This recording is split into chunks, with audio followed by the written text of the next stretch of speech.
طيب إن الحمد لله نحمده ونستعينه ونستغفره ونعوذ بالله من شرور أنفسنا ومن سيئات أعمالنا من يهده الله فلا مضل له ومن يضلل فلا هادي له وأشهد أن لا إله إلا الله وحده لا شريك له وأشهد أن محمدا عبده ورسوله يا أيها الذين آمنوا اتقوا الله حق تقاته ولا تموتن إلا وأنتم مسلمون يا أيها الناس اتقوا ربكم الذي خلقكم من نفس واحدة وخلق منها زوجها وبث منهما رجالا كثيرا ونساء واتقوا الله الذي تساءلون به والأرحام إن الله كان عليكم رقيبا يا أيها الذين آمنوا اتقوا الله وقولوا قولا سديدا يصلح لكم أعمالكم ويغفر لكم ذنوبكم ومن يطع الله ورسوله فقد فاز فوزا عظيما وإن خير الكلام كلام الله وخير الهدي هدي محمد صلى الله عليه وسلم وإن شر الأمور محدثاتها وكل محدثة بدعة وكل بدعة ضلالة وكل ضلالة في النار أما بعد. Donc maintenant c'est le cours 20 qu'on commence aujourd'hui et on est encore au quatrième point parmi les points qui annulent l'islam ou qui font qu'une personne sort de l'islam. Et on a clarifié la question de al-hukm bi ghayri ma anzal Allah, le jugement par autre que ce que Allah subhanahu wa ta'ala a révélé. Et on a expliqué qu'il y a certaines catégories de ces choses-là, de ces exemples qui font sortir de l'islam une personne complètement, et il y en a une catégorie qui ne fait pas sortir quelqu'un de l'islam mais qui représente uniquement un grand péché et qui est kufr duna kufr. Donc on a expliqué ça. Maintenant il y a d'autres points à clarifier à ce sujet-là encore, c'est pas terminé. Le cheikh il dit, Cheikh Al-Fawzan, ومما يتعلق بهذه المسألة أن الحكم بما أنزل الله ليس كما يفهم بعض الناس الذين ينتسبون إلى الدعوة، إنه الحكم في المنازعات المالية والحقوق فقط، ولا يطالبون إلا بهذا الشيء، وأن يحكم بما أنزل الله في المحاكم فقط.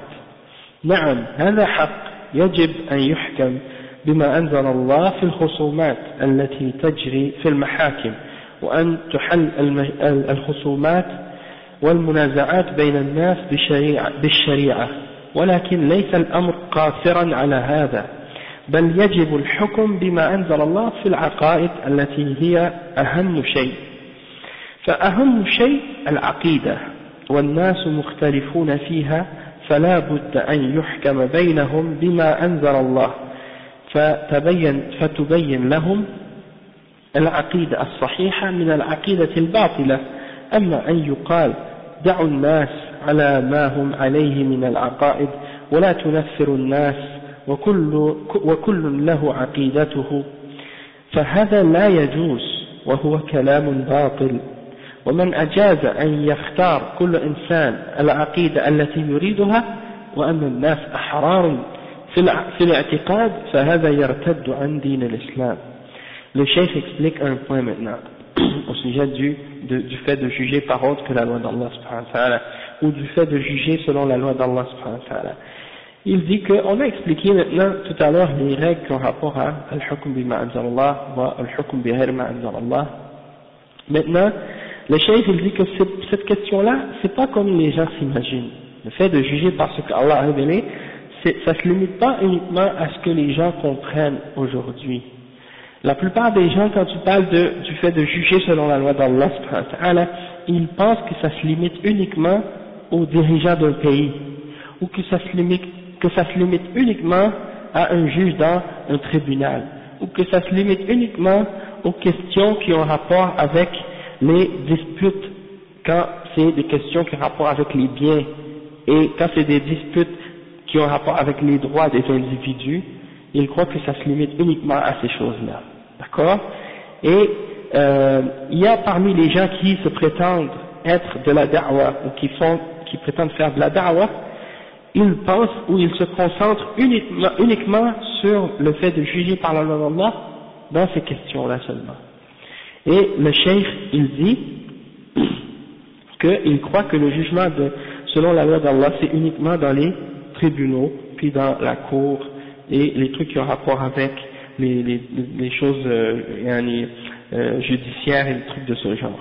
Il dit, oui, tout ça c'est vrai, c'est obligatoire de juger selon la charia dans ces questions-là, dans les disputes qui arrivent, ou les disputes qui existent dans les tribunaux. Ça c'est une partie de ce que signifie juger selon la loi d'Allah subhanahu wa ta'ala. Quand on juge entre les disputes, entre les gens qui ont des problèmes ou des conflits, on juge selon la charia, ou bien de juger entre les gens selon la charia dans les questions qui ont rapport avec les peines, ou les punitions, ou les crimes, comme par exemple de couper la main du voleur, de lapider les gens qui font la fornication, ceux qui font l'adultère, et de fouetter ceux qui font la fornication, de fouetter ceux qui consomment de l'alcool ou des trucs comme ça. Ils croient que c'est juste là-dedans la charia, et que c'est juste là-dedans qu'on doit juger selon la loi d'Allah, et ça c'est faux. C'est pas uniquement dans ces affaires-là. C'est dans tout ce qui a rapport avec l'islam, dans tout ce qui a rapport avec la religion. Et c'est ça que le cheikh explique. Il dit que c'est vrai qu'il faut juger par la charia dans ces choses-là, mais c'est pas uniquement dans ces choses-là. Il faut juger selon la révélation d'Allah subhanahu wa ta'ala dans ce qu'il y a de plus important dans l'islam, et c'est al-aqidah, c'est la croyance. C'est obligatoire de juger selon la charia dans les questions de croyance entre les gens. Parce que les gens ont des divergences entre eux, et ils sont différents dans leur aqidah, et donc c'est obligatoire de juger dans les questions d'aqidah selon la charia pour savoir quelle aqidah est bonne et quelle aqidah est mauvaise ou fausse. Et il y en a parmi les gens qui disent non, rentrez pas dans les croyances des gens, laissez chacun croire comme il veut et comprendre comme il veut la croyance. Et ne faites pas fuir les gens en rentrant dans les questions d'aqidah, non. Le cheikh il dit c'est pas permis et c'est pas correct de dire des telles choses ou de penser comme ça. Celui qui permet ou qui pense que chacun est libre et peut choisir la croyance qu'il veut, et qu'il est libre dans sa croyance et dans sa conviction, alors il a quitté la religion de l'islam. Parce qu'il n'y a personne qui est libre de choisir la aqidah qu'il veut. Il doit croire en ce qui vient d'Allah subhanahu wa ta'ala, et il doit croire en ce qui est ramené par le prophète sallallahu alayhi wa sallam. Donc le cheikh dit فالواجب أن تكون العقيدة وفق كتاب الله وسنة رسوله صلى الله عليه وسلم في توحيد الربوبية وفي توحيد الألوهية وفي توحيد الأسماء والصفات. Le cheikh dit qu'il est obligatoire que la aqidah qu'on a, notre conviction, notre croyance, soit en accord avec le Coran et soit en accord avec la sunna du prophète sallallahu alayhi wa sallam dans les questions qui ont rapport avec Tawhid al-Rububiyya, l'unicité d'Allah dans la souveraineté, l'unicité d'Allah dans l'adoration, l'unicité d'Allah dans les noms et dans les attributs. Donc c'est obligatoire de juger par le Coran et par la sunna et par la compréhension des salafs bien sûr dans ces questions-là. Et il y en a, on sait, beaucoup de sectes et beaucoup de religions qui ont dévié dans leurs croyances à ces sujets-là. Et donc, c'est obligatoire pour nous de juger dans ces questions-là selon la révélation, et non pas selon nos opinions personnelles ou selon nos opinions personnelles. Le cheikh il dit فتوحيد الألوهية يجب الحكم فيه بما أنزل الله بأن العبادة لا تكون إلا لله وأن عبادة ما سواه شرك أكبر يخرج من الملة ولا بد من الحكم بهذا، وهذا هو الأساس. والنبي صلى الله عليه وسلم لما أرسل معاذا إلى اليمن قال له فليكن أول ما تدعوهم إليه شهادة أن لا إله إلا الله وأن محمدا رسول الله، وما أرسله من أجل أنه يفصل أن يفصل الخصومات فقط، أو أن يفصل بين الناس في الخصومات فقط، بل أرسله لكي يدعو إلى العقيدة ويصححها، وهذا هو الأمر الذي بدأت به الرسل، فهي تبدأ بالعقيدة، وليس مرادهم حل الخصومات فقط، بل تبيين العقيدة الصحيحة، ويحكم على من خالف العقيدة الصحيحة أنه كافر ومشرك، ومن عبد غير الله أو ذبح لغير الله أو نذر لغير الله ومن استغاث بالأموات فهل يترك هذا ولا يحكم عليه بما أنزل الله إن هذا وإن تخاصم مع أحد في شاة يقال احكموا بينهما بما أنزل الله واتركوه على عقيدته وإن كان مشركا فهذا لا يجوز ولا بد من الحكم بما أنزل الله أولا في العقيدة. Donc le cheikh dit que dans les questions qui ont rapport par exemple avec Tawhid al-Uluhiyya, le cheikh donne des exemples dans l'unicité d'Allah dans l'adoration. C'est obligatoire de juger selon la loi d'Allah subhanahu wa ta'ala et la révélation dans ce sujet-là. Parce que l'adoration, elle ne peut être offerte qu'à Allah subhanahu wa ta'ala. On n'a pas le droit d'offrir l'adoration à autre que Allah subhanahu wa ta'ala, et quiconque offre une forme d'adoration à autre que Allah subhanahu wa ta'ala, alors il a commis une forme de shirk majeur qui le fait quitter l'islam. Et il est obligatoire pour quelqu'un de juger selon cette chose-là. Maintenant, il y a des gens qui se prétendent faire la da'wa ou faire partie des gens qui sont dans la da'wa ou qui ont des groupes qui se disent défendre l'islam et défendre la charia, et que lorsque tu leur demandes de juger dans ces questions-là, ils jugent dans l'aqida selon selon la charia d'Allah. Et quand tu leur demandes au sujet de tawhid al-ibada, ils te disent non, ça c'est pas shirk. Quand quelqu'un adore autre qu'Allah, non, ça c'est pas shirk. Est-ce qu'il juge selon la loi d'Allah? Non, bien entendu. Donc comment le cheikh il donne des exemples. Il dit donc de juger dans la aqida, c'est la base en réalité. Et le prophète Mohammed sallallahu alayhi wa sallam, il a envoyé Mu'adh ibn Jabal au Yémen, et quand il l'a envoyé au Yémen, il lui a dit que la première chose à laquelle tu appelles ces gens-là soit de leur faire témoigner de la ilaha illallah et de Muhammad Rasulullah, c'est-à-dire que rien ne mérite d'être adoré excepté Allah subhanahu wa ta'ala, et que Muhammad est le messager d'Allah sallallahu alayhi wa sallam. Donc le cheikh il dit que le prophète Mohammed sallallahu alayhi wa sallam n'a pas uniquement envoyé Mu'adh ibn Jabal pour juger dans les disputes entre les gens, il l'a envoyé premièrement pour appeler les gens à la bonne aqida, et c'était la chose à laquelle, ou c'est la chose par laquelle tous les messagers d'Allah, des messagers d'Allah subhanahu wa ta'ala ont commencé leur da'wa, par la aqida. Et le cheikh il dit donc que le but c'était pas uniquement de venir juger dans les disputes entre les gens, en fait ils sont venus pour clarifier et montrer aux gens la bonne croyance et la bonne aqida. Et ils jugent entre celui qui a la bonne aqida et celui qui a une mauvaise aqida. Et celui qui contredit la bonne aqida, de dire à son sujet il est kafir, il est mushrik.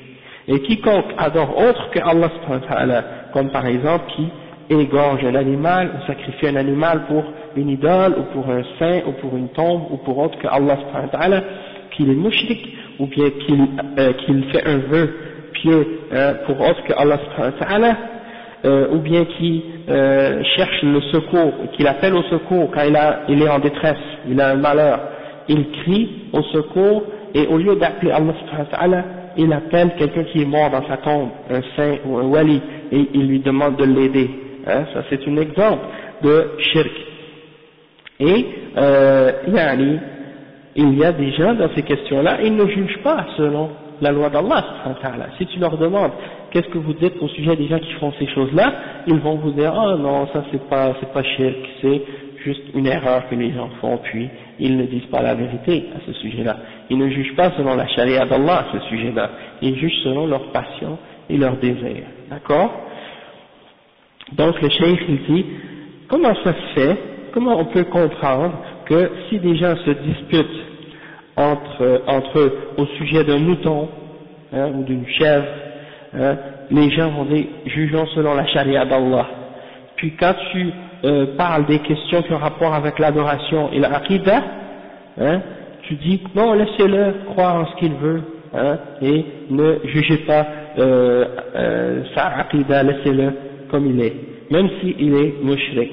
Il dit ça c'est pas permis, la base c'est l'aqidah, vous mettez ça de côté comme si c'était pas important, puis la question au sujet d'un mouton, que des gens ont une dispute, un qui dit c'est à moi, l'autre qui dit non c'est à moi, et là, ça c'est des questions que vous dites, il faut juger selon la loi d'Allah. Mais la question qui est la plus importante dans l'islam, ça vous la laissez aux hommes, et vous laissez chacun dire qu'il peut croire en ce qu'il veut. Alors le cheikh il dit non, ça c'est pas correct, il faut commencer à juger dans l'aqida, il faut commencer à appliquer la loi d'Allah en premier dans les questions qui ont rapport avec la croyance et la tawhid al-ibada. Donc là on voit un peu comment les gens qui appellent à ce qu'ils dénomment ou ce qu'ils ont désigné comme étant tawhid al-hakimiyya, hein, parmi les qutbiyya et les sururiyya, et des gens qui se prétendent salafis puis qui se concentrent sur ce point-là en particulier et qui négligent tout le reste, hein, et qui font le takfir ils utilisent cette chose-là en fait comme un tremplin pour se justifier dans le takfir, dans le fait de déclarer les dirigeants comme étant des kuffars, et par la suite pour se justifier dans les coups d'État et les attentats et les rébellions contre les gouvernements musulmans. Donc ils utilisent cette question-là comme un point central pour concentrer pour concentrer disons l'énergie des gens là-dessus et pour les dévier en fait et pour les amener à commettre ces actes parfois qui sont contraires à l'islam. Donc c'est important de bien distinguer la différence entre ceux qui sont sur la vérité à ce sujet-là et ceux qui suivent la passion et les bid'ah à ce sujet-là. Et il donne encore d'autres exemples, Cheikh, à ce sujet-là. Il dit وكذلك الحكم في الأسماء والصفات فيحكم على الجهمية والمعتزلة والأشاعرة والماتريدية والخوارج والمرجئة بما أنزل الله ويبين بطلان عقائدهم وأما توحيد الربوبية فلا نزاع فيه أما أن يقال اتركوا الناس على عقائدهم فهذا أمر باطل ومنكر وهذا مخالف لدعوة الرسل عليهم الصلاة والسلام وخصوصا نبينا محمد صلى الله عليه وسلم. والأسماء والصفات قد حصل فيها نزاع بين الطوائف بين أهل السنة والجهمية والمعتزلة والأشاعرة والماتريدية فلا بد أن يحل هذا النزاع الذي حصل بين هذه الطوائف بأن يرجع إلى كتاب الله ويحكم بما أنزل الله ويبين صواب المصيب وخطأ المخطئ ولا يترك الناس بدون بيان وبدون حكم وحكم الله شامل في العقيدة وفيما دونها. Donc le cheikh il explique que non seulement dans Tawhid al-Ibada mais aussi dans Tawhid al-Asma al-Sifat, hein, dans al-Asma al-Sifat on doit juger selon ce que Allah a révélé. On doit juger les Jahmiyya, on doit juger par rapport aux Mu'tazila et aux Asha'ira et aux Maturidiyya, toutes ces sectes qui ont dévié dans la question des noms et des attributs d'Allah subhanahu wa ta'ala. Les Jahmiyya qui ont nié tous les noms et les attributs d'Allah. Les Mu'tazila qui ont affirmé les noms et qui ont nié les attributs. Les Asha'ira qui ont affirmé les noms et qui ont affirmé certains attributs et qui ont nié d'autres. Hein, et les Maturidiyya la même chose. Hein. Donc tous ces groupes-là ont dévié au sujet de Al-Asma al-Sifat, de même que les Khawarij et les Murji'a qui ont dévié dans d'autres questions de la foi. Hein.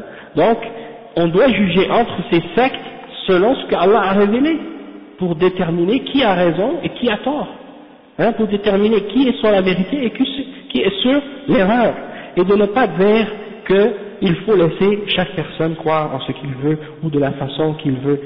Si tu fais ça, en fait c'est une chose qui est fausse et qui est mauvaise et qui est en contradiction avec la façon dont les messagers d'Allah alayhimus salatu wassalam appelaient les hommes à l'islam, et en particulier notre prophète Muhammad sallallahu alayhi wa sallam. Parce que les noms et les attributs d'Allah, la question des noms et des attributs d'Allah subhanahu wa ta'ala, il y a eu beaucoup de divergences qui sont arrivées entre les groupes et entre les sectes à travers l'histoire islamique. Et les premières déviations sont apparues à ce sujet-là depuis très tôt dans l'histoire de l'islam.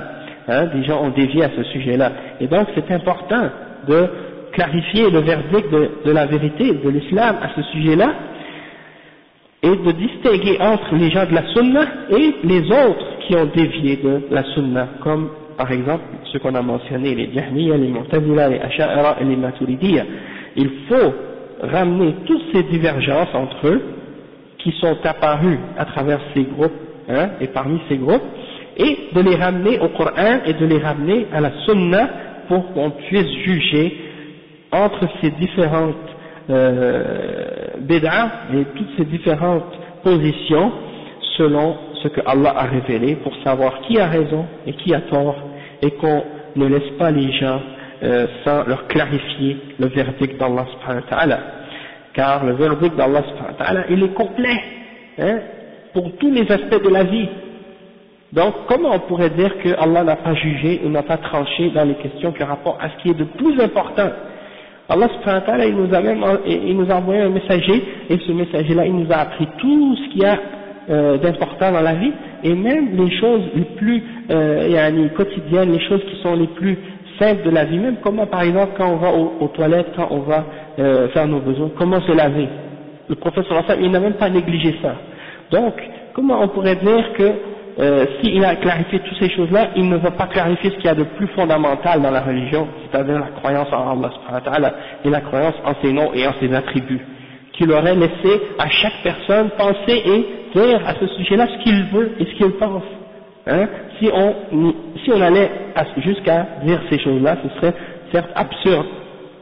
Et donc c'est pour ça que c'est important de comprendre cette question-là pour répondre justement à ceux qui appellent à Al-Hakimiyya seulement, et qui, quand c'est le temps de trancher dans les questions de Al-Ibad, Tawhid Al-Ibad et Tawhid Al-Asma al-Sifat et des autres questions qui ont rapport avec Al-Aqidah, ils veulent mettre ça de côté et dire non, ne tranchez pas entre les sectes, ne tranchez pas entre les gens, parce que vous allez, soi-disant, diviser les gens, vous allez faire fuir les gens, vous allez, etc., et qui disent non, il faut être unis, parce que il y a soi-disant des gens qui sont contre la foi ou contre l'islam, et donc il faut être ensemble contre eux pour protéger notre religion. Non, ces gens-là qui sont à l'intérieur de la Ummah, ils sont en train de détruire l'islam de l'intérieur, ils sont en train d'attaquer la Aqidah de l'intérieur, et donc si on dit on laisse tout le monde et aller sur ce qu'ils sont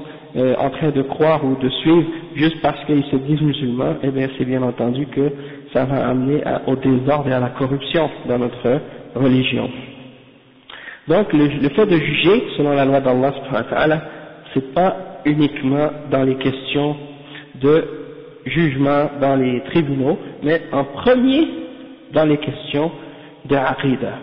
Et il y a un cheikh comme Cheikh Rabi' al-Madkhali, Hafizahullah, il a mentionné dans son livre qu'il a écrit, dans lequel il a réfuté certains Mubtadi'a de notre époque, il a justement clarifié cette question-là, que le jugement à la charia, parce qu'il y a des gens qui appellent, on veut appliquer la charia, on veut établir un état islamique, puis quand c'est le temps de rentrer dans les questions de Aqidah, ils disent non, il ne faut pas parler de ça, il ne faut pas distinguer entre les gens, il faut laisser tout le monde sur ce qu'ils suivent. Donc c'est vous montrer que ces gens-là, en fait, ils ne veulent pas réellement appliquer la charia d'Allah, ils ne veulent pas juger réellement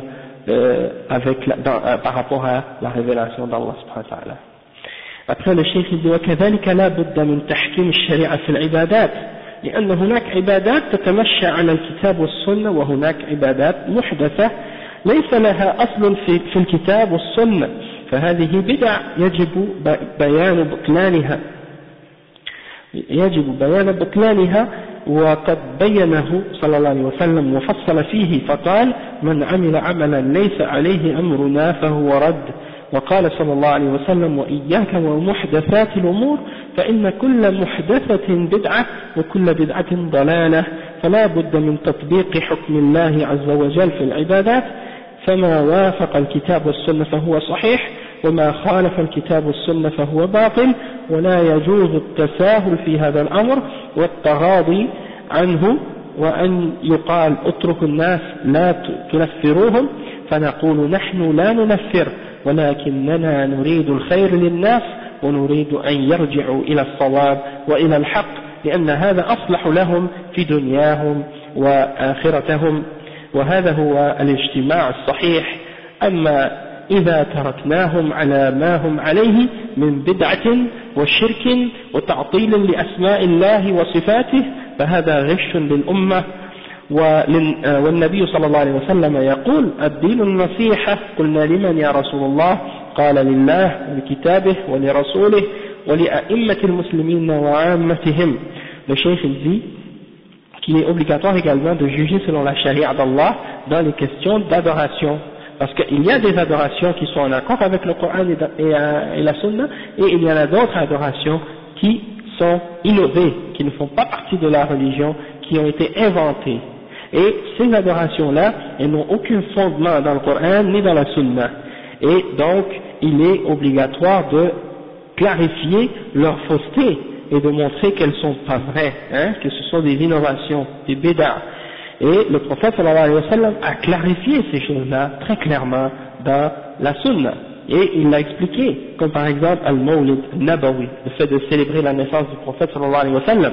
C'est quelque chose qui est pratiqué partout dans les pays musulmans, ou dans la plupart des pays musulmans, et pourtant, ce sont des choses qui n'existaient pas au temps du prophète sallallahu alayhi wa sallam, ni des sahaba, ni des tabi'in, ni des tabi'in.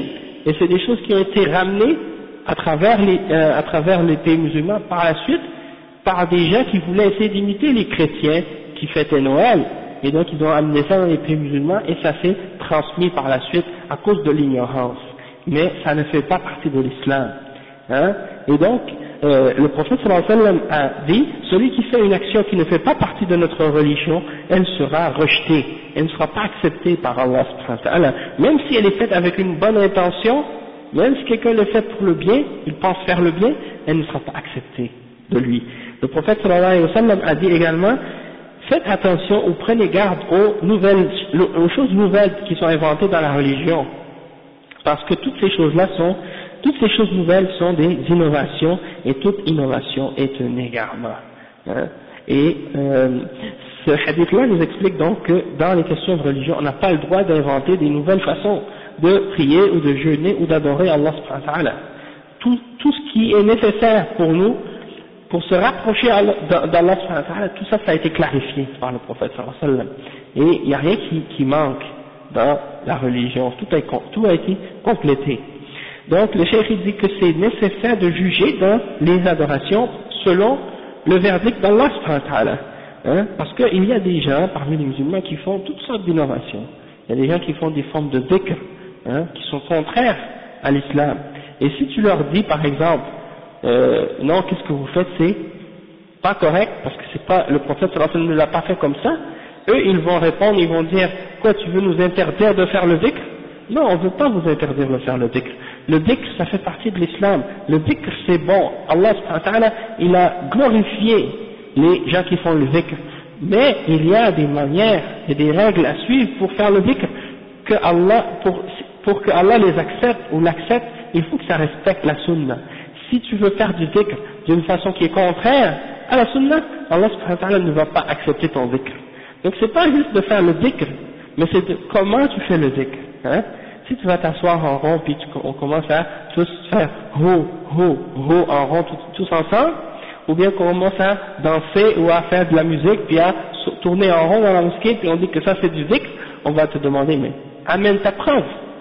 C'est quoi ta preuve dans le Coran ou dans la Sunna que ce que tu fais ça, que quand tu fais ça c'est du dhikr, ou de dire qu'on va tous par exemple faire le dhikr en même temps à haute voix, et qu'on va répéter la même chose. Allahu Akbar, ou bien Subhanallah, ou bien Allah, Allah, Allah, ou bien d'autres choses comme ça. Amenez-nous une preuve du Coran et de la Sunna authentique que le prophète sallallahu alayhi wa sallam a fait ça. Si vous nous amenez la preuve, on va le faire avec vous. Et on va dire oui, c'est correct. Mais jusqu'à ce moment-là, tant que vous nous amenez pas la preuve, on ne va pas le faire. Et on va vous interdire de le faire. On va vous expliquer que ça c'est une innovation, et que ça n'a jamais été fait. Ni par le prophète Muhammad sallallahu alayhi wa sallam, ni par les sahaba, ni par les tabi'in, ni par les tabi'in, c'est ça la religion. Ce qui n'a pas été appliqué de l'islam par ces gens-là, eh bien ça fait pas partie de l'islam aujourd'hui. D'accord? Et ça c'est la réalité, c'est la vérité. Et il y en a parmi les musulmans qui disent non, il ne faut pas faire de distinction entre les groupes et entre les sectes.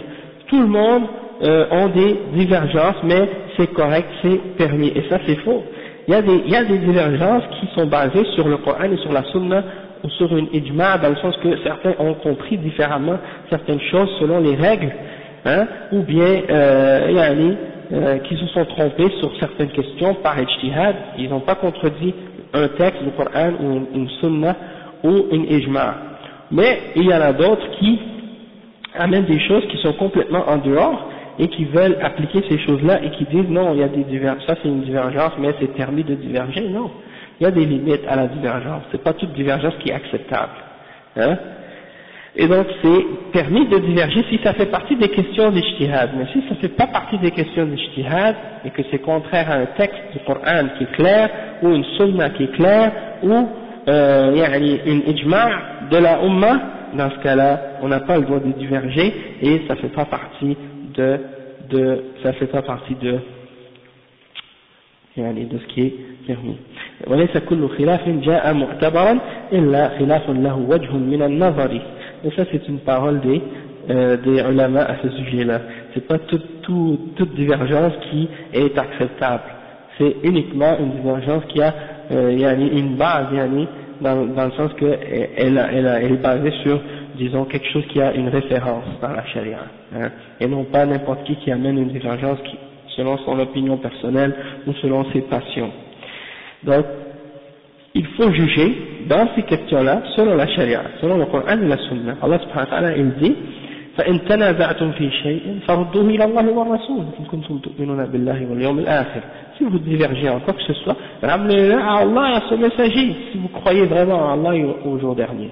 Donc c'est pas juste de dire je crois en Allah au jour dernier, puis après tu penses que tu peux diverger comme tu veux.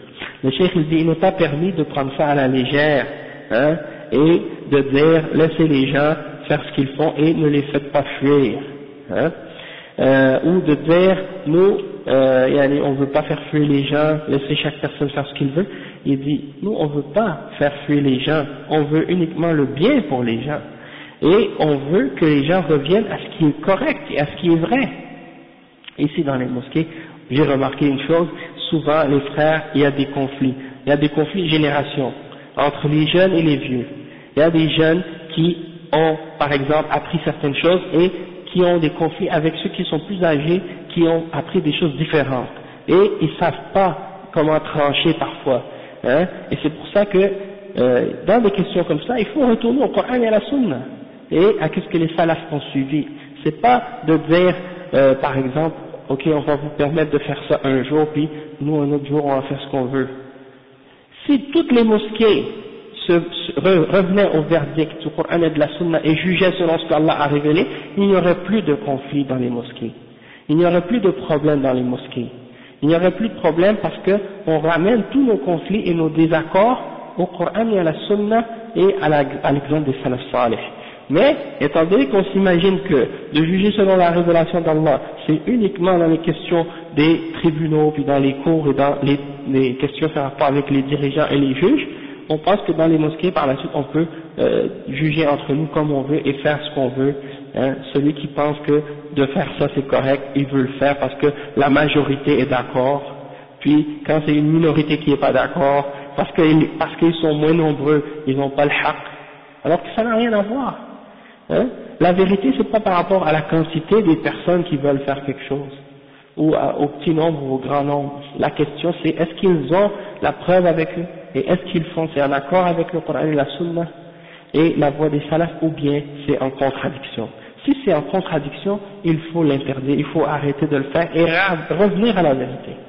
Même si c'est amené par quelqu'un qui est jeune, même s'il a juste 10 ans, même si c'est quelqu'un qui a 10 ans, mais qu'est-ce qu'il dit? C'est le kitab, le sunna et c'est la parole des salafs, on doit l'accepter. Même si la personne qui le contredit, il a 70 ans ou 80 ans. Peu importe son âge. La vérité, ça n'a pas rapport avec l'âge. La vérité, ça a rapport avec ce qui vient d'Allah subhanahu wa ta'ala. Et c'est ça la vérité. C'est pas par rapport à l'âge. Si la personne qui est plus âgée a la vérité, et que qu'est-ce qu'il dit, c'est Qala Allah, Qala Rasulullah, Qala Sahaba, on l'accepte. Alhamdulillah. Mais si ce que l'enfant de 10 ans dit, c'est la vérité, on l'accepte, même si c'est en contradiction avec ce que les personnes qui sont plus âgées ont dit. Al-Haq, on doit l'accepter de n'importe qui, qu'il soit noir ou blanc, arabe ou non arabe, jeune ou vieux, hein, petit ou gros, peu importe, c'est pas ça l'important. L'important c'est qu'est-ce qu'il ramène, c'est qu'est-ce qui est en accord avec la vérité. Et ça c'est important de comprendre à ce sujet-là. Et donc le cheikh il dit, il y a des gens qui disent, hein, ils disent il faut pas diviser les gens, ou bien il faut pas faire fuir les gens. Non, nous on ne veut pas faire fuir les gens. On veut ramener les gens à ce qui est bon pour eux. On veut que les gens reviennent à la vérité, qu'est-ce qui est la chose correcte, et ça c'est mieux pour eux, dans leur dunya et dans leur au-delà. Et c'est ça qui va être en fait la vraie unité, le fait de s'unir. Hein. C'est pas juste de s'unir, de dire on va être ensemble, hein, plus grand nombre. Même si on est tous en divergence les uns les autres, on est tous en désaccord. Un il fait ça, l'autre il fait ça, l'autre il fait ça, l'autre il croit ça, l'autre il croit à quelque chose d'autre, et on dit bon, on est tous réunis donc c'est correct. Non, c'est d'être unis sur la vérité.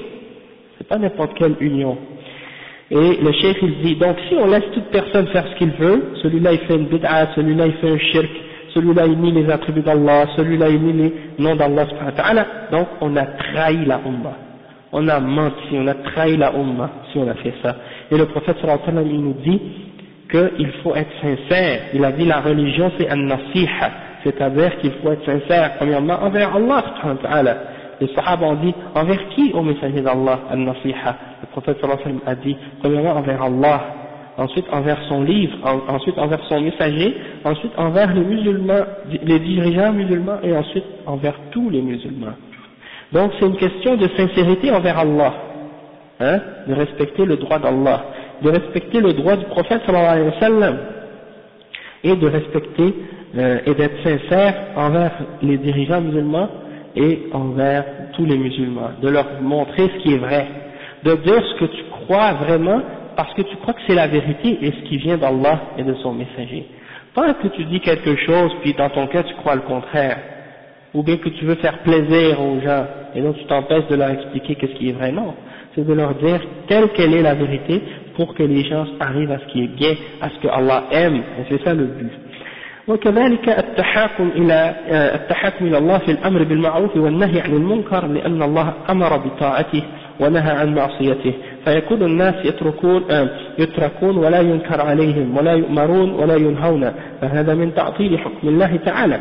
قال صلى الله عليه وسلم من يرى منكم منكرا أو من رأى منكم منكرا فليغيره بيده فإن لم يستطع فبلسانه فإن لم يستطع فبقلبه وذلك أضعف الإيمان. Le cheikh il dit, de même que dans la façon dont on ordonne le bien et dont on interdit le mal, il faut revenir au jugement d'Allah subhanahu wa ta'ala à ce sujet-là. Il faut donc ordonner l'obéissance d'Allah et interdire la désobéissance d'Allah subhanahu wa ta'ala. Et il ne faut pas laisser les gens dire ou faire ce qui est mauvais, il faut leur ordonner de faire le bien et leur interdire ce qui est mauvais. Si on ne fait pas ça, eh bien c'est comme si on a, disons, annulé la validité de la charia. C'est comme si on a mis la charia de côté puis on la délaisse. Et ça c'est pas permis pour nous. Donc il faut agir selon ce que Allah nous ordonne et commander le bien et interdire le mal. Bien entendu, il faut suivre les règles de l'islam à ce sujet-là et pas transgresser. Ordonner le bien dans les limites que ça va amener du bien et que ça va éloigner le mal. Pas pour amener plus de mal que celui que tu veux interdire, selon ce que les ulama ont expliqué à ce sujet-là.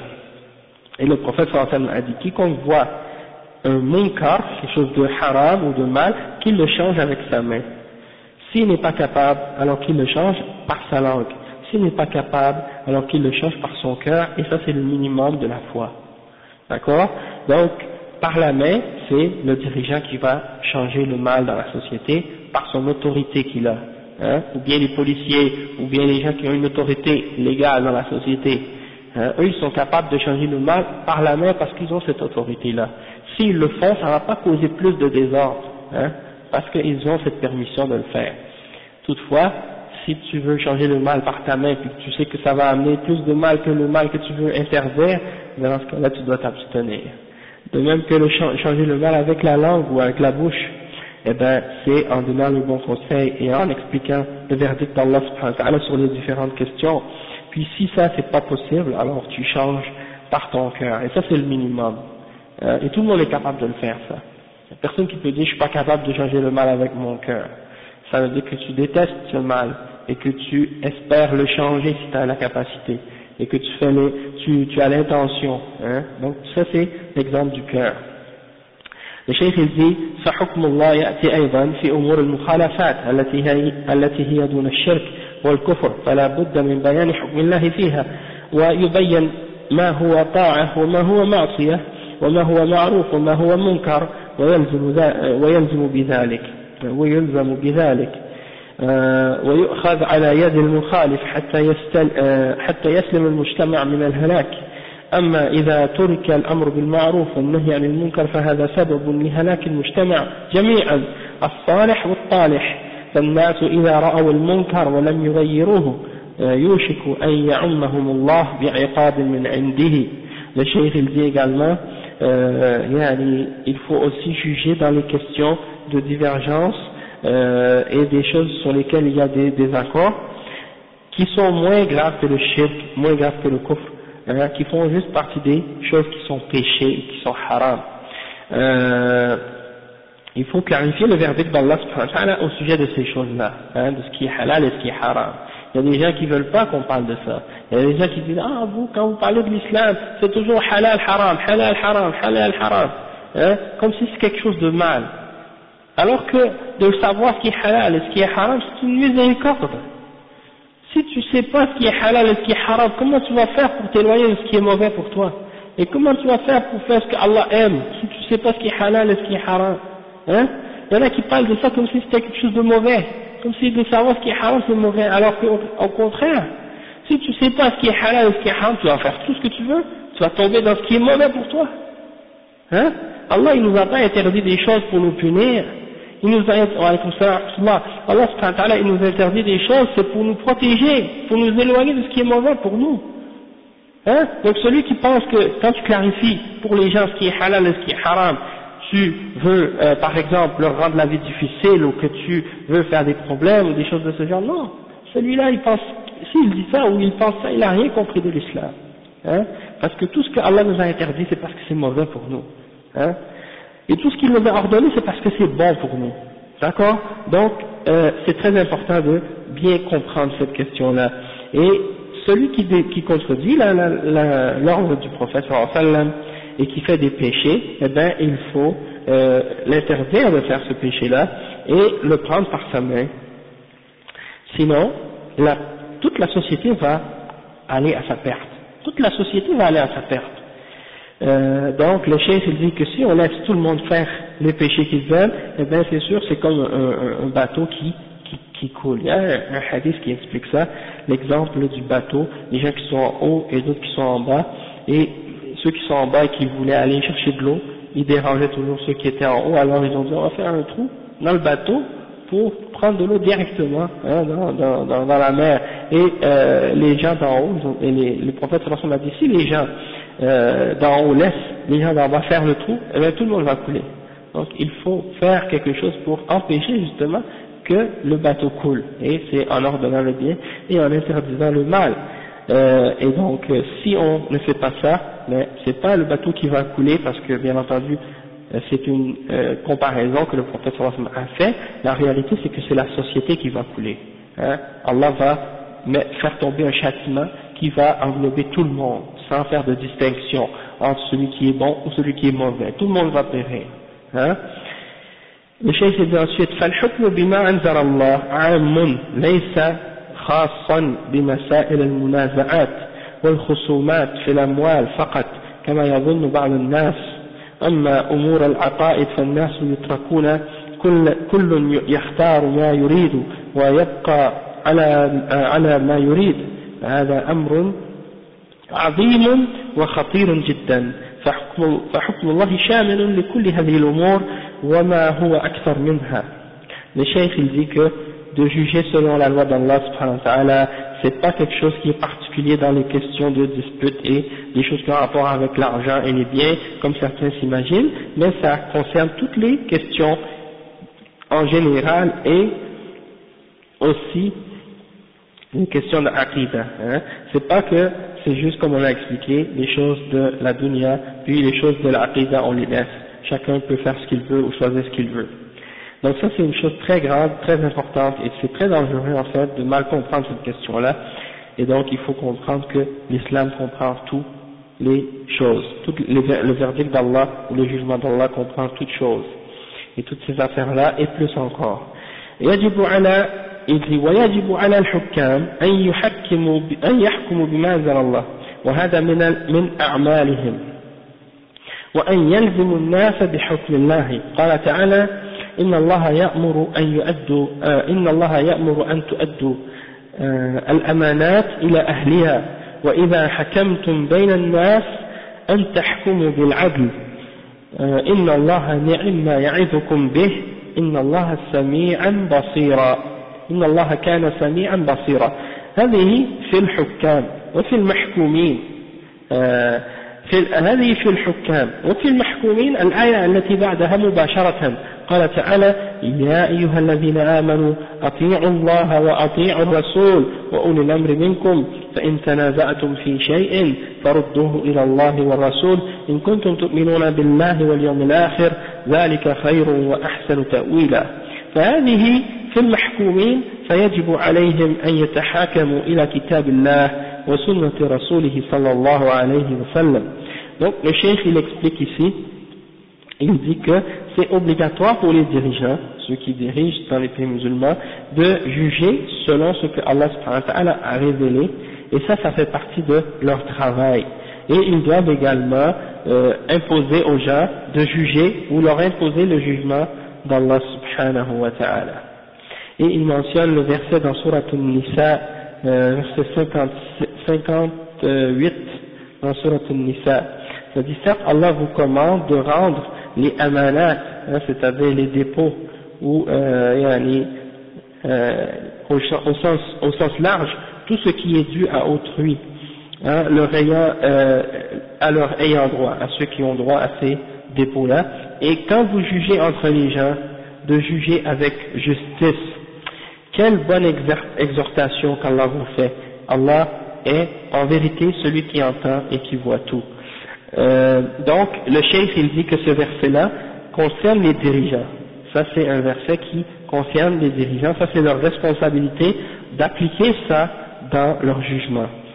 Et toutefois, le cheikh il dit juste après, il y a un autre verset qui suit tout de suite et qui concerne les dirigés, c'est-à-dire ceux qui sont les sujets de ce dirigeant-là et qui s'applique aux gens en général. Parce que d'appliquer la charia, comme on l'a expliqué, c'est pas juste aux hukam. Il y a des gens qui veulent dire que de juger selon la loi d'Allah, c'est juste pour les dirigeants. Et que les gens du peuple, eux, le peuple, ils peuvent faire qu'est-ce qu'ils veulent et juger comme ils veulent dans toutes leurs affaires. Et ça, c'est une mauvaise compréhension. Le jugement d'Allah, c'est pour tout le monde. Et tout le monde doit juger dans toutes leurs affaires personnelles, familiales, économiques, sociales, selon ce qui a été révélé par Allah subhanahu wa ta'ala dans le Coran et dans la Sunna. Pas juste le dirigeant. Donc, juste après, c'est le verset qui a un rapport avec les croyants en général et les musulmans en général. Oh les croyants, obéissez à Allah et obéissez aux messagers et à ceux d'entre vous qui détiennent le commandement. Puis, si vous vous disputez en quoi que ce soit, envoyez-le à Allah et aux messagers, sallallahu alayhi wa sallam. Si vous croyez à Allah et au jour dernier, ce sera bien mieux et d'une meilleure interprétation et conclusion. Donc, ça c'est, le cheikh il dit ça c'est au sujet des sujets ou des gens qui sont dirigés, qui sont sous ce dirigeant, ils doivent juger entre eux selon le Coran et la Sunna. فيجب على الحكام أن يحكموا بشرع الله ويجب على الرعية أن يتحاكموا إلى شرع الله ولا يجوز أن يتحاكموا إلى الطاغوت والقوانين.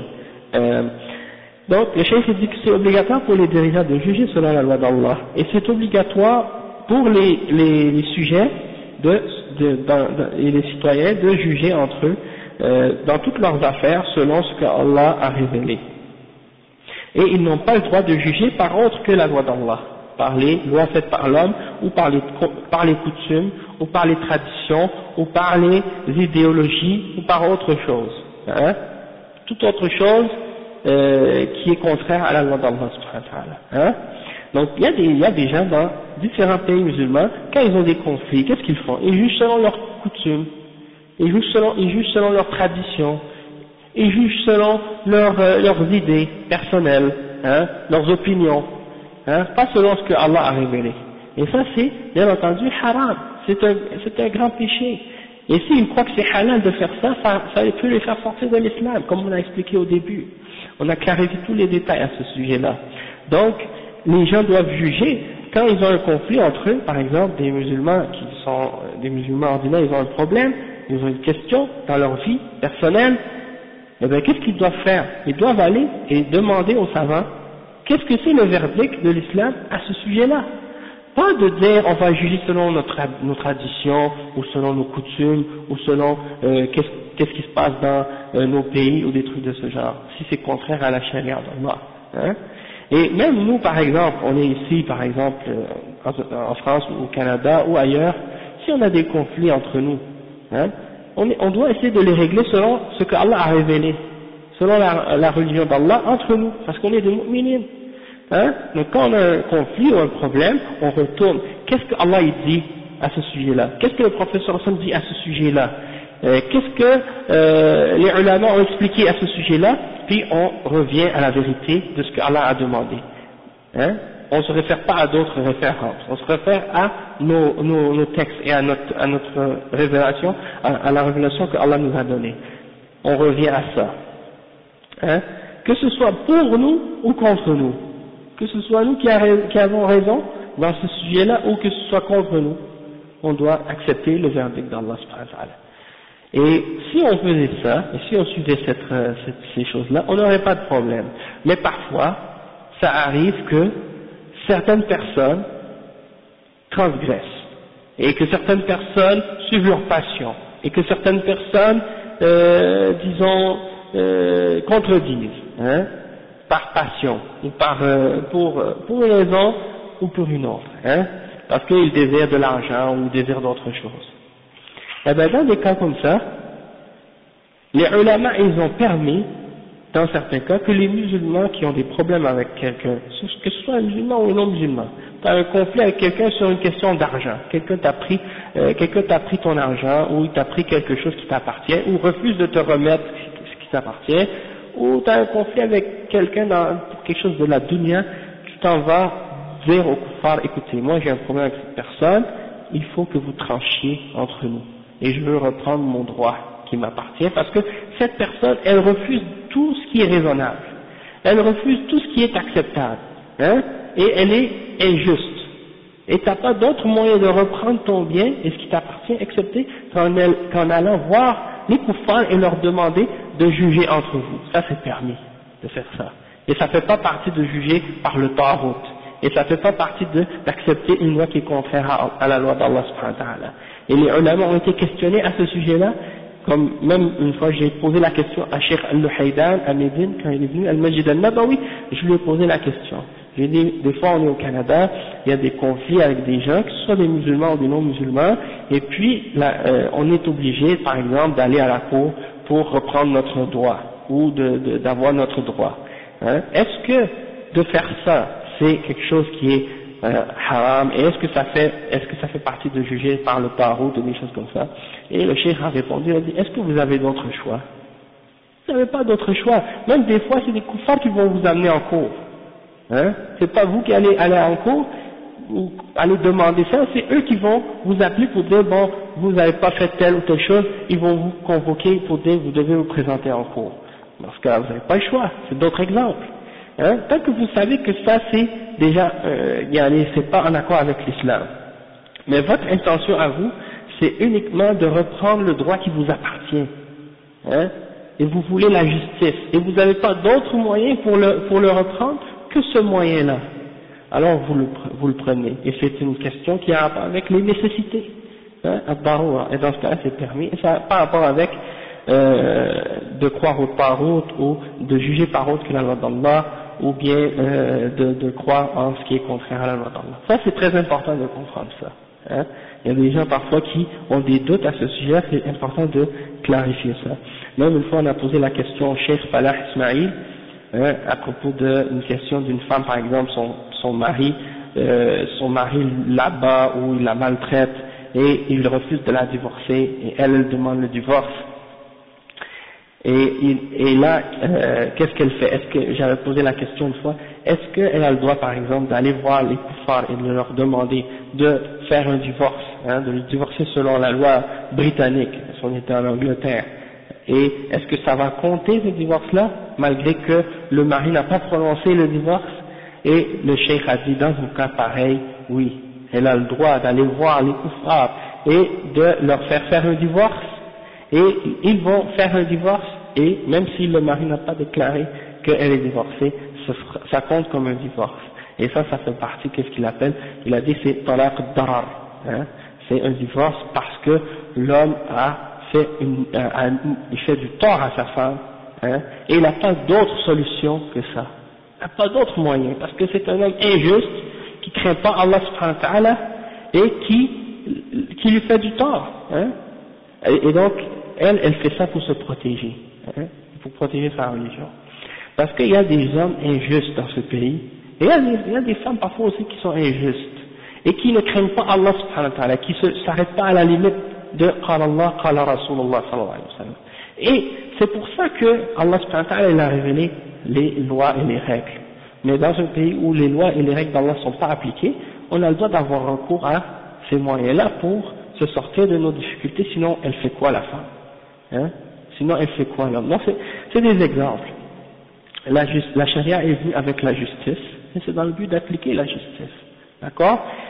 Et le fait qu'on vit dans un pays comme ça, ou que ce soit un pays où les détails ou les règles de la charia ne sont pas appliquées, c'est ça ce qui amène des conflits et des problèmes entre nous et dans la société en général.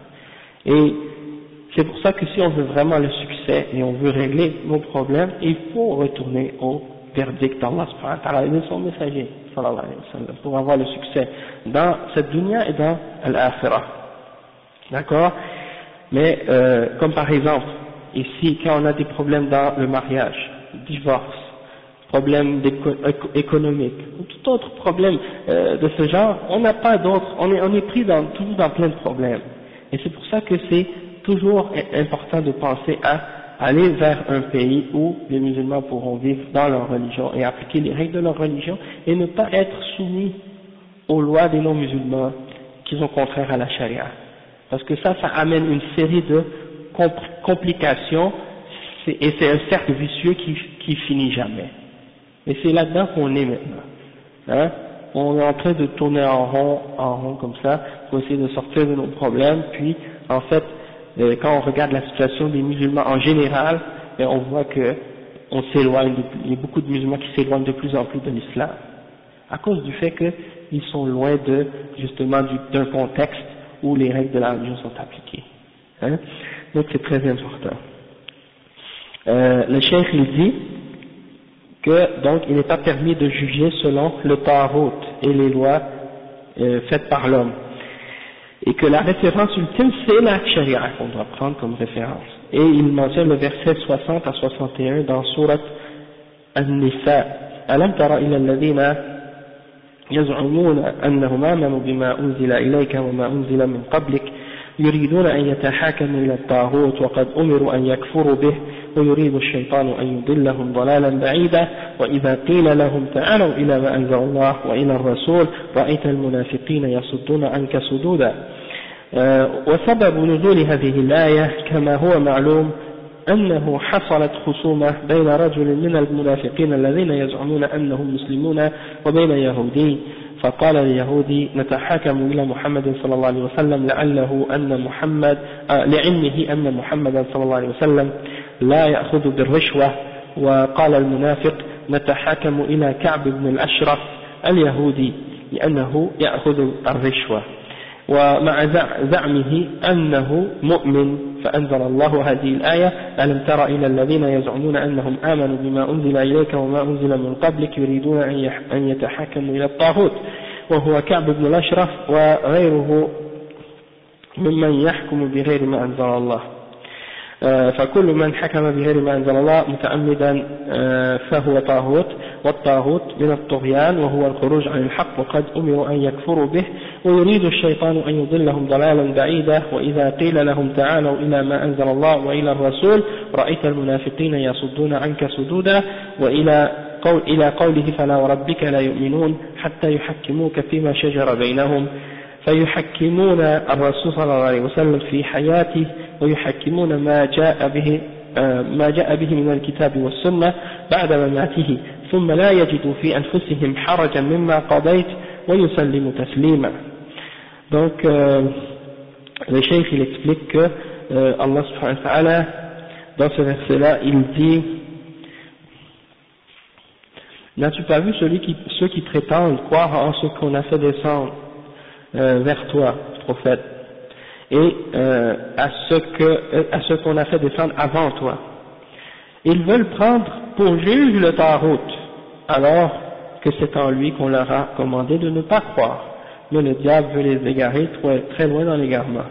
Et lorsqu'on leur dit venez vers ce qu'Allah a fait descendre et vers le messager, tu vois les hypocrites s'écarter loin de toi. Donc ça c'est un exemple de l'attitude qu'on a montré tout à l'heure entre les croyants et les hypocrites. Les croyants, ils acceptent la vérité qui vient d'Allah, que ce soit pour eux ou contre eux. C'est pas juste quand le jugement d'Allah est en ta faveur, tu dis oui, on juge selon la charia. Et quand le jugement est contre toi, tu dis ah non, on juge selon autre que la charia. Non, ça c'est de l'hypocrisie.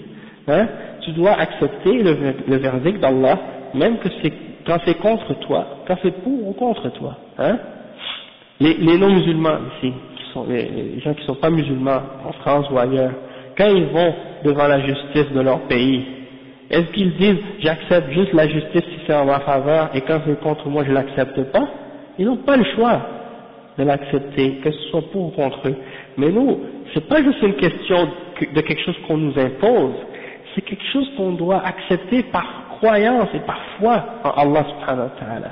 C'est plus que ça encore. On doit l'accepter par croyance et par foi, et l'accepter et se soumettre à ce verdict-là, et ne trouver en nous-mêmes aucune difficulté au sujet de ce que Allah a révélé. Donc c'est encore plus important pour nous d'accepter le jugement d'Allah subhanahu wa ta'ala. Et la raison de la révélation de ce verset-là, c'est que c'est une dispute qui est arrivée entre un hypocrite et un homme parmi les hypocrites. Et les hypocrites, on sait que c'est les gens qui se prétendent musulmans. Ils disent qu'ils sont musulmans et ils cachent leur mécréance. Et la dispute c'était entre un hypocrite et un juif. Le juif a dit viens on va aller prendre comme juge le prophète Mohammed sallallahu alayhi wa sallam, et il dit parce qu'il sait, le juif savait que le prophète Mohammed sallallahu alayhi wa sallam accepte pas la corruption. Il ne prend pas de l'argent pour changer le verdict ou pour dire quelque chose de faux. Donc l'hypocrite lui il a dit non, on va aller retourner au jugement de Ka'b ibn al-Ashraf qui est un juif. Imaginez. Donc celui qui se dit musulman, il refuse d'aller voir le prophète Mohammed sallallahu alayhi wa sallam, il veut aller voir le juif pour que le juif juge, tandis que lui le juif il demande d'aller demander le jugement du prophète Mohammed sallallahu alayhi wa sallam. Donc on voit tout de suite qu'il y a quelque chose qui ne marche pas, et parce que le juif lui, Ka'b ibn al-Ashraf, il accepte le rishwa, il accepte l'argent pour mentir. Alors on voit, le cheikh dit il prétend qu'il est croyant, donc c'est pour ça que Allah subhanahu wa ta'ala dit n'as-tu pas vu ceux qui prétendent qu'ils ont cru en ce qui a été révélé à toi, ô Muhammad sallallahu alayhi wa sallam, et ce qui a été révélé avant toi, ils veulent prendre pour juge le Tarout, c'est-à-dire Ka'b ibn al-Ashraf dans ce cas-là, ou toute autre personne qui juge par autre que la loi d'Allah.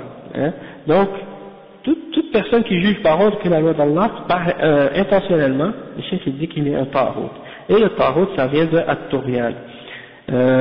Wa huwa al-khuruj al-haqq, c'est-à-dire de sortir, de quitter la vérité. Alors qu'on leur a ordonné de rejeter le Tarout. Et le shaitan, certes, veut les égarer d'un égarement lointain. Et lorsqu'on leur dit venez à ce qu'Allah a fait révéler et aux messagers, tu vois les hypocrites qui se détournent de toi et qui s'écartent. Donc ça c'est la différence entre les croyants et les non-croyants.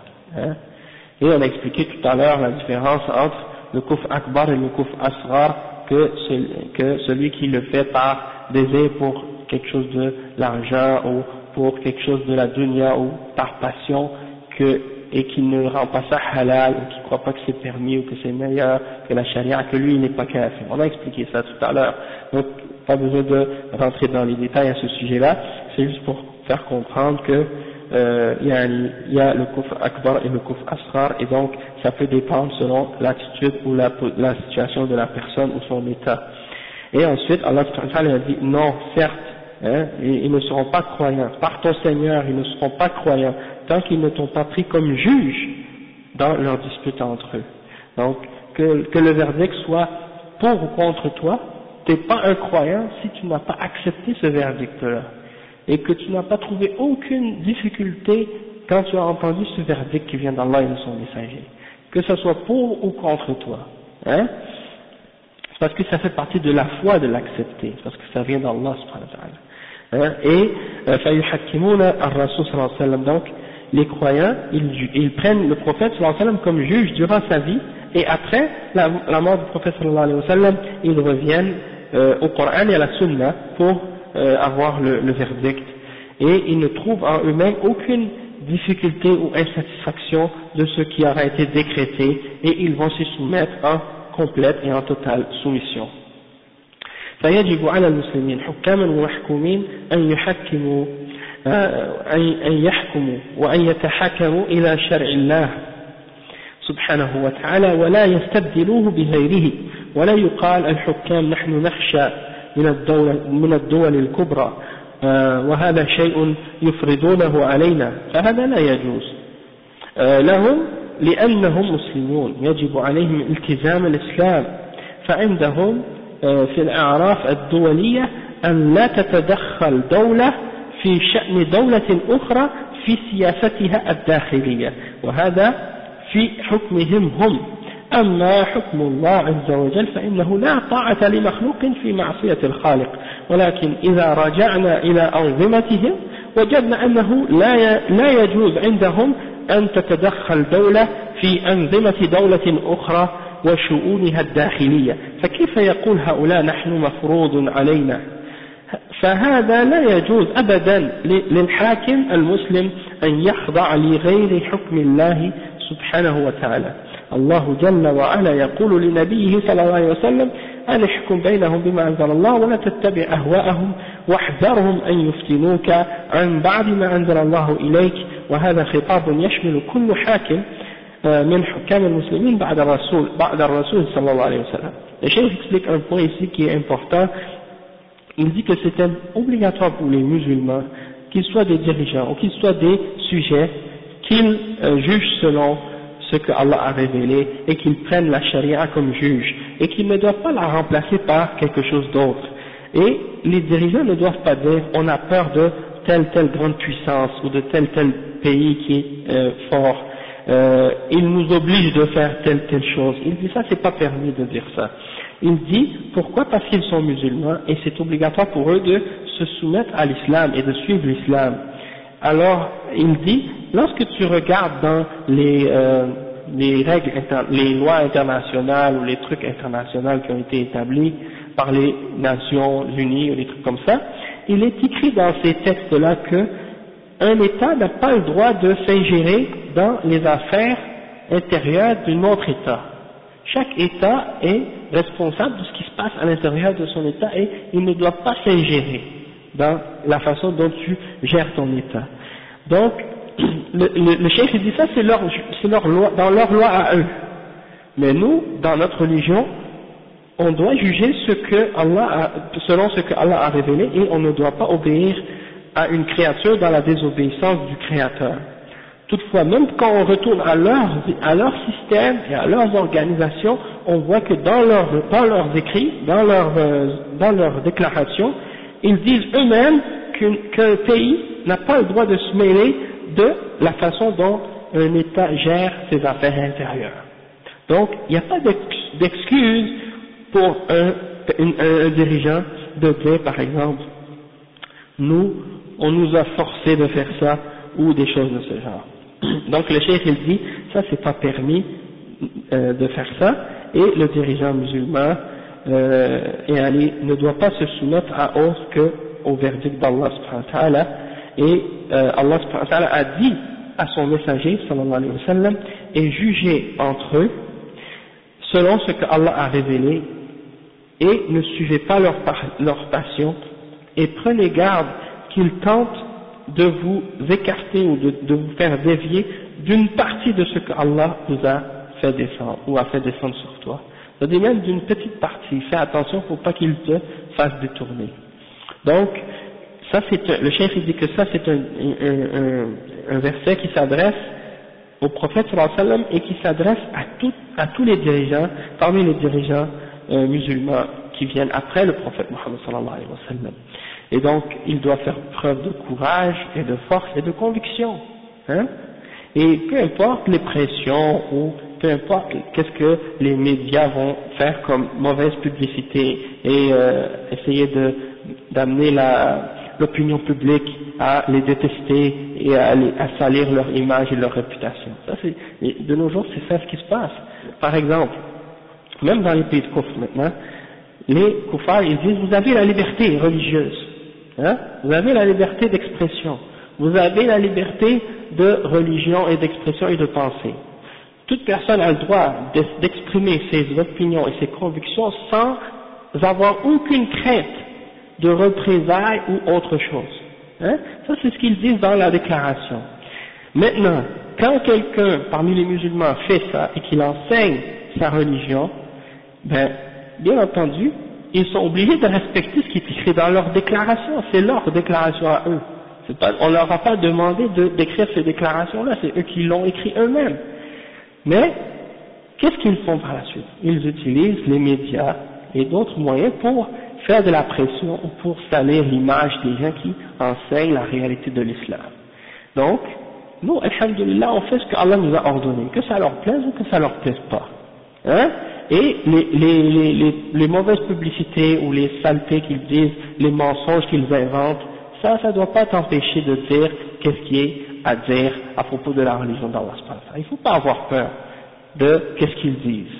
Hein? Parce que tout ça, c'est la preuve même que qu'est-ce que tu enseignes, si ça vient d'Allah, si ça vient du Coran et de la Sunna et que c'est en accord avec ce que les salafs ont enseigné, ça dit que c'est la vérité. Et peu importe qu'est-ce qu'ils vont te mettre comme difficulté dans ton chemin, et allez, en principe, c'est la preuve que leurs principes à eux sont faux et qu'ils se contredisent, qu'ils ne sont pas capables d'aller jusqu'au bout de ce qu'ils prétendent de liberté et d'autres principes de ce genre. Le cheikh il dit donc, pour conclure ce chapitre, il dit فمسألة الحكم بما أنزل الله مسألة عظيمة وفيها تفاصيل كما ذكر أهل التفسير فلا يطلق الكفر على كل من حكم بغير ما أنزل الله بل يفصل في هذا بين من يرى أن حكم غير الله أحسن أو أنه يساوي حكم الله أو أنه مخير فهذا يحكم عليه بالكفر المخرج من الملة أما من كان يرى أن حكم الله هو اللازم وهو الحق ولكن خالفه لهوى في نفسه en fait c'est لهوى أو لرشوة أو لطمع دنيوي فهذا يحكم عليه بأنه كفر دون كفر وأن هذا فسق قال تعالى ومن لم يحكم بما أنزل الله فأولئك هم الفاسقون فيحكم عليه بالفسق ونقص الإيمان وهذا الناقض الرابع من نواقض الإسلام التي ذكرها الشيخ رحمه الله يتضمن مسألة مهمة وهي مشكلة العصر الآن نسأل الله عز وجل أن يوفق ولاة أمور المسلمين للحكم بما أنزل الله وأن يوفق المخالفين لذلك أن يرجعوا إلى الحق والصواب. Le cheikh il dit, donc la question qui a rapport avec le fait de juger par ce que Allah a révélé, c'est une question importante et très grande. Et il y a des questions à détailler à ce sujet-là, comme les savants de tafsir, de l'explication du Coran l'ont expliqué et détaillé. Il ne faut pas juste dire d'une façon générale et vague que celui qui juge par autre que la loi d'Allah il est kafir. Non, il faut clarifier et détailler la question. Parce qu'il y a une catégorie qui est kufr akbar qui fait sortir de l'islam, et il y a une autre catégorie qui est kufr asghar qui ne fait pas sortir de l'islam. Et si tu dis pas ça aux gens, ils vont commencer à dire que toute personne qui juge selon autre que la loi d'Allah sont tous des kuffars. Et dans ce cas-là, qu'est-ce que ça veut dire? Ça veut dire qu'on est tous kuffars. Tout le monde, tous les musulmans sur la terre sont tous kuffars si tu dis ça. Pourquoi? Parce qu'il n'y a personne qui juge selon tout ce qu'Allah a révélé dans toutes les affaires de sa vie selon ce qu'Allah a révélé. Hein? Allah dit « Waman » ça c'est général, toute personne. Man, c'est am. Lam yahkum bima, qui n'a pas jugé selon ce que Allah a révélé, c'est-à-dire dans toute chose, hein, selon tout ce que Allah a révélé, fa'ulaika humul kafirun. Donc ça voudrait dire qu'on serait tous des kuffars parce que à un moment ou un autre dans notre vie, il y a une question sur laquelle on juge selon nos passions. Il y a quelque chose au sujet duquel on va suivre notre désir dedans. Et on va contredire ce que Allah a révélé. Est-ce que ça voudrait dire que quand on fait ça, on sort de l'islam? Non. Si tu sais que ce que tu fais c'est péché et que c'est haram, tant que tu dis ça, tu sais que tu n'es pas en dehors de l'islam. Hein? Mais si tu le rends halal et que tu dis oui c'est permis alors que tu sais que c'est faux, hein, et que tu rejettes le verdict d'Allah, alors là ça te fait sortir de l'islam. Mais il faut distinguer entre les deux. Les takfiriens aujourd'hui qui font le takfir en se basant sur ce verset-là, les premiers qu'ils doivent déclarer pour faire c'est eux-mêmes en premier, s'ils se basent sur ce verset-là. Parce que il n'y a personne qui sort de ce verset, tout le monde est compris dedans, les dirigeants et les gens en général. Sauf qu'il faut le comprendre comme les salafs l'ont compris.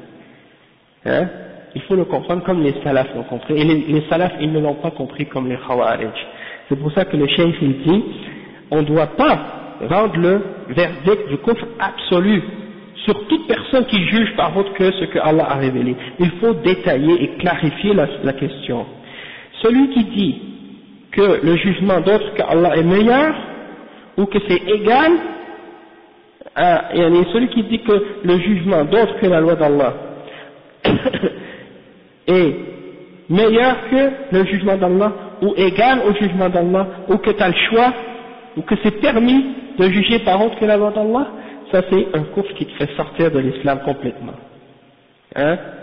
Toutefois, il y a une autre catégorie de celui qui reconnaît le verdict qui vient d'Allah et la vérité qui vient d'Allah, et qu'il sait que c'est ça qui est obligatoire, et qu'il sait que c'est ça la vérité, mais qu'il le contredit par sa passion, ou parce qu'il veut, parce qu'on lui donne une somme d'argent, et il aime l'argent, et il aime un poste ou quelque chose de la dunya, et donc lui il juge par qu'est-ce qui est contraire à la charia pour ces choses-là, lui il sort pas de l'islam. Son kufr est un kufr qui est moindre que celui qui fait sortir de l'islam. Kufrun duna kufr, comme Ibn Abbas a dit et les autres savants de l'islam.